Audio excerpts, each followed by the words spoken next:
Добар ден и од мене. Дали начинот на седење може да доведе до искривување на нозете кај децата? Што се тоа физиолошки деформитети на стапалото и ноџињата кај малите деца, кои што се решават по природен пат? На овие и многу други прашања денеска ќе зборуваме со доктор Весна Аневска, специјалист ортопед од Ортомедика. Добре ни дојдовте. Добар ден.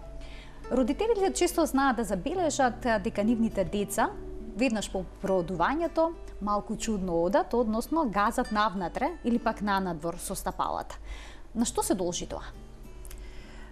Често пати се случува ова да го забележат родителите, поготово кај дечиња што скоро прооделе, и тоа може да трае и до кај трета година. Значи, кога збориме за вакви чудно оди навнатре, нанадвор, значи кривење при одење, треба да се земат во предвид повеќе фактори за да прогласиме, односно да кажеме дали е тоа нешто што допрва спонтано само ќе се губи, ќе се коригира, или е некаков деформитет кој што би требало да се загрижува родител или да бара помош да се лекува.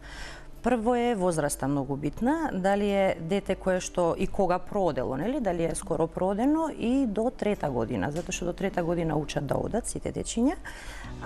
Понатаму дали е, како податок битно е, дали е прегледувано пред да прооди, односно во првата година од животот како бебе, ако не е прегледано ортопедски, може да биде пропуштено нешто што би било развојно во на самиот плод во матката, значи некој еквиноварус или крива подколеница, затоа што има и такви ситуации кои што ќе ги приметат родителите од кога ќе прооди криво гази заради тоа што е крива ногата од самиот плод, значи што се развива. Понатаму има работи кои што зависат и од нешто што се вика учи да оди детето, не само деформирани ноџиња, во смисла дека понекогаш си оди, што би рекле возрастните, нормално, меѓутоа некогаш оди криви ногата од нигде никаде навнатре. Дури да закажам, така речена мајка, дури да закажам термин, се изгуби тоа, по некој ден почна другата нанадвор да ја врти. Значи, спонтано се појавува, спонтано се губи, дали е тоа повремено, дали е трајно, кога почна, колку долго трае, тие се значи фактори кои што можат да придонесат, да расчистиме дали е проблем или е нешто што баш учи да оди, затоа што до трета година често пати тие работи се гледа. Поготово при трчање, кое што е уште позахтевно како моторика од одењето, нели? Често пати вика зафрла едната нога или другата. Чудно ми трча, не можам да кажам дека е проблем, ама викам не трча како вас и се смее мајка или татко, нели? Затоа тие работи треба да се земат во предвид што, кога, на која возраст, кога почна, значи за да се расчисти дали е за загрижување или е само физиолошки процес. Никогаш родителите знаат, тоа е останато од минатото, доколку децата газат навнатре, на левата нога да стават чевла од десната и обратно, значи да ги сменат чевлите и велат тоа помага. Помага ли? Ја не сум многу склона да ја давам таа препорака. Сметам дека, не дека сметам јас дека тоа нешто го смислив, туку сум го прифатила по-логично ми е како став, дека прво до таа возраст, до трета година, уште, како што реков, учат да одат и босо едва што се вика оди, а камоли уште да поставиш обувки, па дури на опачки ставени и ќе се засопнува и ќе се буни. Значи, спонтано многу полесно кога е босо, од што се труди да, во тек, пак ќе речам, на учење на одењето, од што се труди да не паѓа, ќе се коригираат тие работи, ако се и други фактори што се битни земени во предвид, да се исполнети D витамин, навики, седење, спиење, исполнавте и така.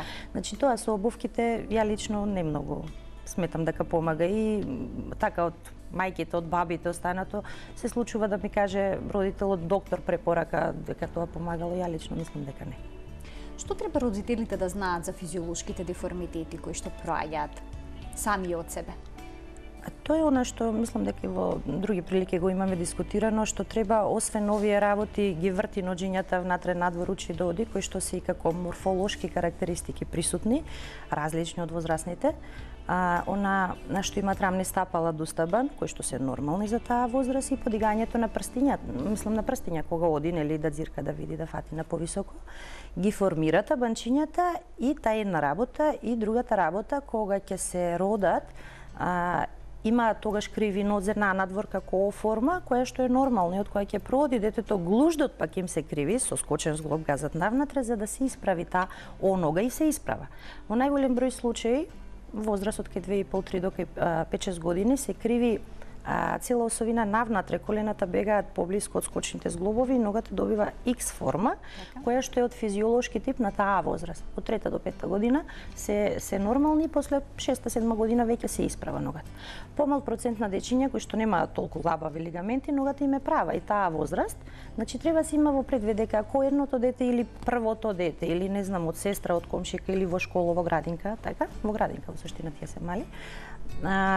Едното е со права осовина, другата е со X нога, например, се во ред и двете групи, меѓутоа си има работи кои што пак ќе спомнам треба како препораки да бидат запазени за да овие спонтано се исправаат овие X фаза, односно после 6-7 година да заличи веќе на возрастен во рамките на гените. На што треба се внимава? Дали треба редовно да се прима витамин D? Тоа е еден фактор битен, да, како антирахитична профилакса, затоа што D витаминот кај деца кои што во принцип метаболизмот на самата коска е повеќе активен во смисла на создавање на коска и бара повеќе D витамин во однос на возрастни кои што имаат избалансиран метаболизам на создавање и разградување на коска. Тоа е природна фаза, мислам природна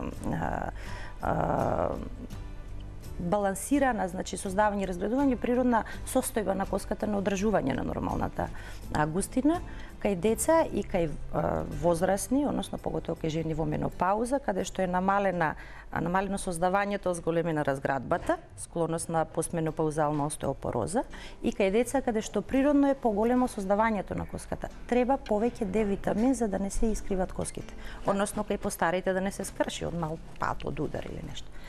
Кај дечињата D витаминот во летни месеци е доволно од сончањето. Меѓутоа зимските месеци нема доволно сонце, нема доволно гола кожа, па бара повеќе преку уста да се додава, затоа што се ризикуваат рахитични деформитети на поголема возраст. Во контекст на ова што го зборуваме за таа возраст, на предшколско и школско дете, ризични се да направат деформитети на долните екстремитети на нозете во форма на O или X нозе. Значи X-от може да биде физиолошки од лабави лигаменти, ама покрај тие лабави лигаменти ако има податок дека детето не давало, не примало, не давале D витамин, рибино масло или други препарати, поготово ако се работи за покрупно, тешко дете кое што стварно тежината коската која што се создава е мека и не може да ја издржи тежината, па прави деформитети. Затоа е многу битно да се дава зимските месеци. Важно е да одат што почесто босоноги. Боси. Така, боси затоа што во ова што го спомнав претходно и за учењето на одењето, и за развојот на табаните, за исправањето на нозете, природата доаѓа до израз кога има прилика детето да гази босо, односно кога нема ништо што интерферира во таа природа. Како обувки, поготово она што е останато ортопедски обувки, поимот ортопедски често пати кога ќе прашамо што се ортопедски, не знаат ни да објаснат, многу често се продаваат, еве сега гледав сандалки со влошка внатре, така со пернич. Како што каже на мајка која што живеа во Лондон, таткото е англичанец, вика во Лондон не можете да најдете детски обувки со перничи. Кај нас има затоа што има побарувачка веројатно, така е останато, се бара и тоа е. Значи стално викаме ако е босо најубаво, не гледам зашто треба за здраво дете во обувките да има некои специфики. Си има специфични деформитети на стапало, на нога кои што бараат ортопедски чевли конкретни за некаков си ортопедски деформитет кој што го има тоа дете, па тоа треба како помагало да му дадам за да го лечам во тој деформитет. За здраво дете обувката служи за заштита на стапалото од ладно и од повреди кај што мора да ги носи нели за дома. Не. Како влие начинот на седење и спиење врз искривувањето на нозете? Дали е важно на кој начин се седи, навиките на седење, колку се важни во овој период од детството? Многу. Затоа што ако се правилни, овие физиолошки развојни карактеристики ќе се течат за возраста спонтано. Меѓутоа, ако се створат од помала возраст погрешни навики, добиваме деформитети надвор од овие што ги дискутирав. На рамни стапала, криви глуждови, дигањето на прсти, кои што се веќе патологија и кои што бараат лекување. Многу битно е од помала возраст да се внимава како се ствара навикат, односно ако почне малку по малку, ако падне во очи дека е погрешно. Имаме само некои фотографии тука од начинот на спиење. Една е оваа позиција, точно на помала возраст, која што претходно ја видовме, спиење на стомаче со ноџињата собрани под ова е тоа.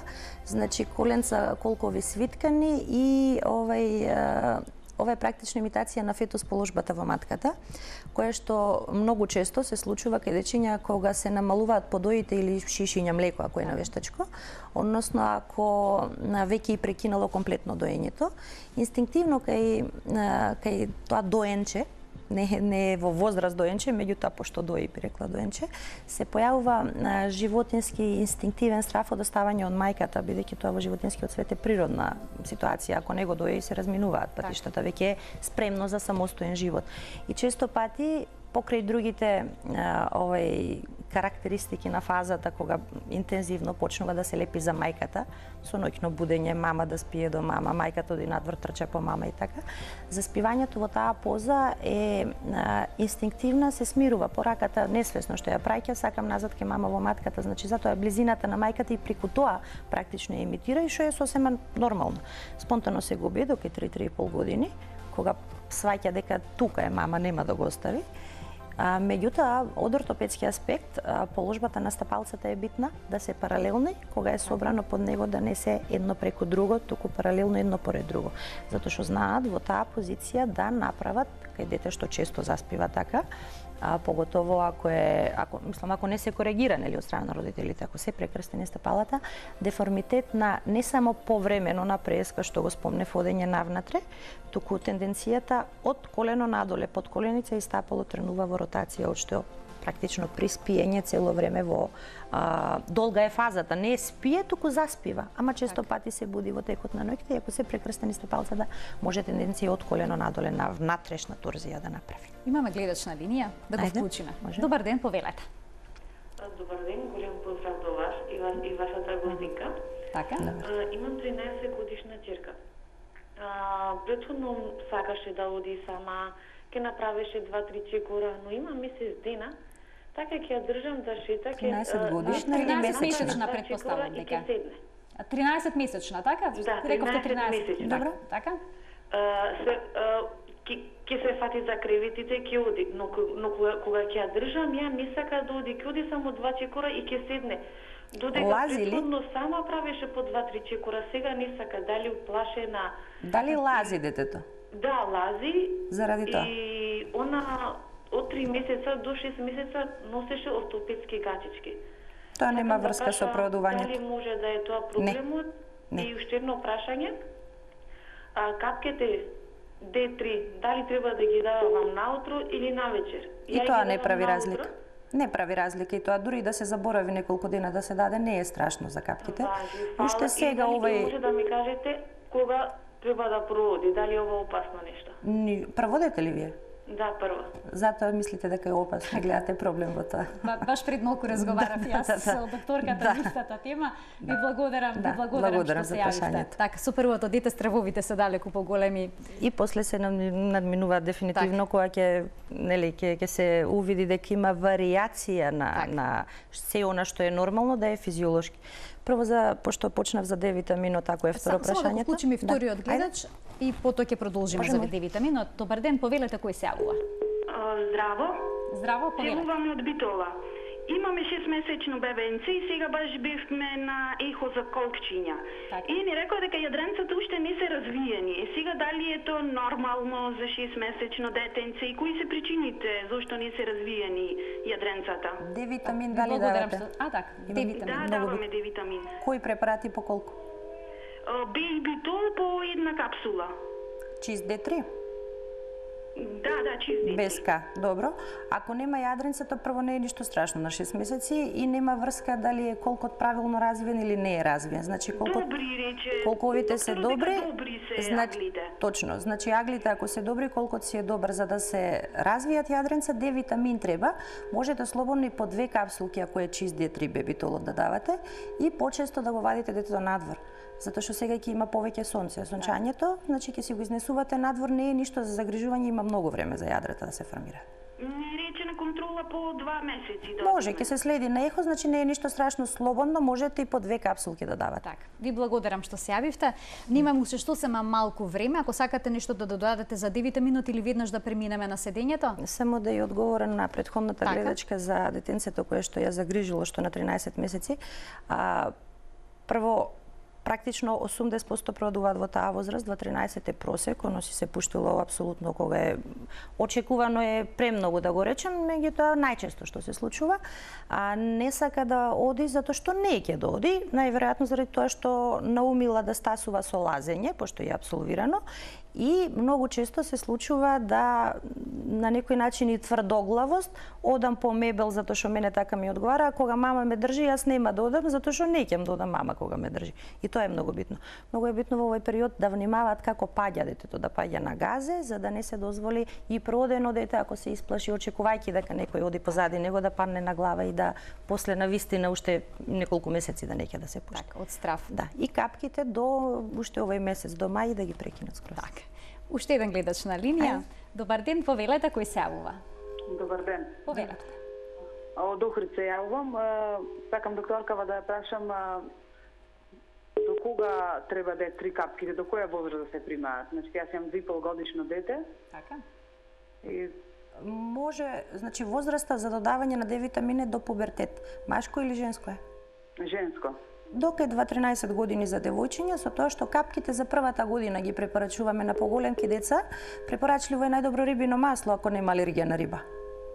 Добро, само рибино? Рибино сосема доволно како извор на D витамин, сирупче нека биде барем уште следната зима, после може зрнца, таблетарни форми да прима, со тоа што треба нели да јаде риба, да не има алергија на риба евентуално детето. Ако нема, ќе се јаде. Да, давајте рибино масло, уште следната година сирупче, па после може зрнца. Слободно. Тоа е убав природен извор. Да, на D витамин со омега 3 богат го препорачуваме. Сосема накратко во однос на начинот на седење, како влијае. Да, ние мислам дека нема да имаме време да ги анализираме искоментираме многу и најбитно практично покрај ова што почнав за фетус позицијата, да не седи дете она што ја викаме дуплове позиција или како жабче. Ајде да ги погледнеме фотографиите, ние имаме фотографии од седење како што не треба. Форма на жаба, како што не треба. Нозете се поставуваат во некоја чудна позиција како буквата W. Да, како дуплеве позиција која што е многу ко бориме со таа навика на седење. Што е проблематично во оваа поза на седење? Позицијата на колкот. Која што се во евеа тенденцијата после да прави торзија на цела нога од колк надоле.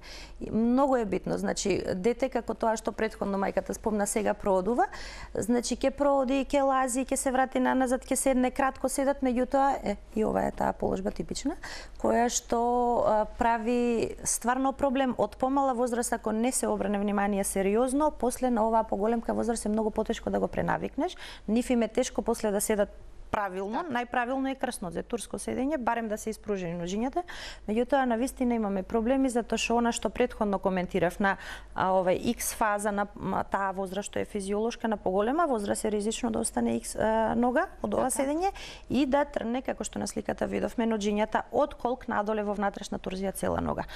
Оди сме имале деца која ќе на мајка века 8 годишно девојче кога трча се ги удира прстите едно од друго до толку што е искривено и за жал често пати дури и помагала не помагаат за да се исправи и од поголеми центри што се референтни во светот вика само хирургија, значи само операции после 10-11 година ако не се реши со турско седење веќе имаме проблем. Значи мора да се внимава како се децата да се инсистира да не се стекне оваа навика на седење и можеме евентуално да ги погледнеме фотографиите за правилно седење со тоа да заокружиме само една до две фотографии да погледнеме, значи турско седење во форма на испружени ножење или крснодзе. Да. Евентуално ако седат на колена, за разлика од ова кога се ножињата на страна колкото е увртен, кога се под колениците под него, значи под газето практично, колкото е во таа позиција прав, битна е пак како за фетус положбата позицијата на стапалата да се прави да не одат криво навнатре. Затоа што тогаш може да ми ги искриват стапалцата, а не цела нога. Ние повторно ќе зборуваме на оваа тема, затоа што начнавме, а има навистина многу. Ви благодарам што бевте дел од Нулен Плюс, се гледаме. Тука го закружуваме денешното издание на емисијата. Гледајте на секој работен ден од 12 до 12:30 во рамки на утринската на Телма. До гледање.